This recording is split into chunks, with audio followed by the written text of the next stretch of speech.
Well, real quickly, look at chapter 37 of Ezekiel. Just some more. Here's a fourth promise. This one's interesting. God said, I'm going to create in Israel an exceedingly great army. Now, I keep mentioning, there are 7 billion people in the world. Israel just hit 7 million. That means 1 out of every 1,000 people live there on the whole planet Earth. But look what it says in Ezekiel 37. God says, so I prophesied as he commanded me. Ezekiel is the I, God is the he. So Ezekiel prophesied as God commanded him, and breath came into them, and they lived and stood on their feet, an exceeding great army. Now, it's very interesting, the word that's used there. And I ask you this, did the atomic scientists and the military weapon engineers that have devised nuclear weapons, the neutron bomb, and the finest and only 99% accurate anti-missile defense system in the world, which you read about in the news every day, called Iron Dome. I mean, even us, Americans, we don't have that. I mean, we have our arrow thing, but lob a few mortars at our soldiers and we won't blow them up. We can't yet. We're trying to buy the technology from Israel. But those little 6 million people, God, for some reason, has given them such genius.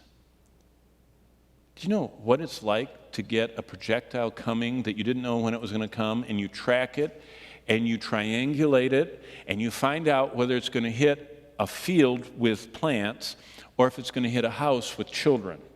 And you do that in less than 10 seconds. And in the meantime, you shoot something to meet it and destroy it before it hurts anything. Amazing, the technology they have. No, they weren't doing it because Ezekiel said it. Those scientists were just trying to protect themselves, defend themselves, and make a living. But in the process, Israel has become the 3rd or the 4th most powerful military in the world. How many nations have atomic weapon submarines? Thankfully, not very many. U.S., Russia, France, England, Israel. Now, recently, India, bought a Soviet one. China bought a Soviet one.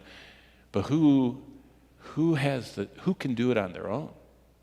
They're an exceeding great army because God is watching over them. Well, before we go, and we'll pick up here next week, we need to trust the God who describes Russia as the leader of the anti-Israeli coalition that's described in Ezekiel 38 and 39. Look at 38:8. After many days you will be visited, and this isn't a good visit. In the latter years you will come into the land of those brought back from the sword. This is Israel, brought back from the sword of all the pogroms all over the world, and gathered from many people on the mountains of Israel, which had long been desolate. We're talking about the same thing. And were brought out of the nations, and now all of them dwell safely. So here's Israel, back in the nation, and look what happens. 38, 1 through 6. Now the word of the Lord came to me, saying, Son of man, set your face against Gog. Now Gog is kind of like Pharaoh. Pharaoh is not his name. If you went with Joseph and says, I'm looking for Pharaoh, you're talking about a title. Gog is a title. It's not a person, their name is G-O-G. It's a person that is a title, like Pharaoh. They're like the president, Our president's name is not president, it's Barack Obama. It's not president. You can call him president, but that's not his name. It's a title. That's what Gog is. But he's of the land of Magog, and he is the prince or the ruler of Rosh and Meshech and Tubal. Prophesy against him and say, verse 3, Thus says the Lord God, I'm against you, O Gog, the prince of Rosh, Meshech, and Tubal. I will turn you around. I will put hooks in your jaws. I will lead you out, and your army, and your horses, and your horsemen, all splendidly clothed, a great company with bucklers and shield, all of them handling swords. Verse 5, Persia, Ethiopia, and Libya. Those 3 nations never contemporaneously ever were armed and attacking Israel anytime. Persia did. The Ethiopians came up with a 1 million-man army. But now while Persia was in existence, you understand that this is a historic event, and Libya, with them and all their shield and helmets, and not just them, but Gomer and his troops, and the house of Togarmah in the far north and his troops, and many people with you. We'll pick up there next time, because when you see, And wait till you see, it's going to be interesting. When you see a map and you overlay it with Herodotus, the father of history, he was contemporary with Ezra. He lived 500 years before Christ. He names all these places that are named here because Ezekiel was living in the same time period.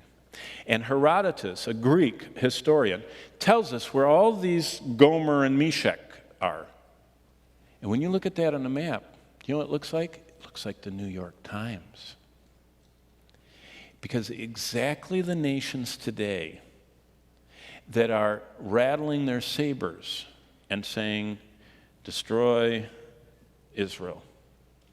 For the first time in history, every one of them are exactly lined up with what Ezekiel 38 says. Jerusalem is God's timer for the end of the world. And if you understand the fight for Jerusalem, you understand the God who made all these promises and is causing his word to come to pass